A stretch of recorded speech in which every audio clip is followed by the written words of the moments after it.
In a rapidly evolving pharmaceutical landscape, precision and efficiency are more critical than ever. For a leading American pharmaceutical company, the vision was clear: build adaptable, quality-focused digital plants of the future. But rising asset inefficiencies, high maintenance costs, batch quality deviations, and production losses were major obstacles to achieving this goal. Understanding asset and batch failures, predicting issues before they happen, and comparing performance across sites were crucial. Tredence stepped in with a transformative solution in the form of a supply chain and manufacturing control tower.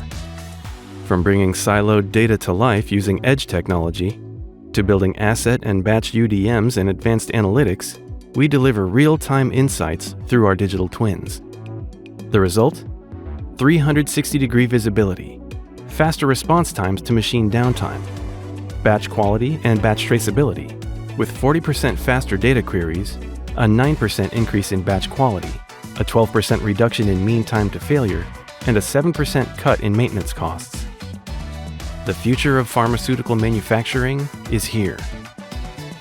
Tredence, empowering the next era of digital manufacturing.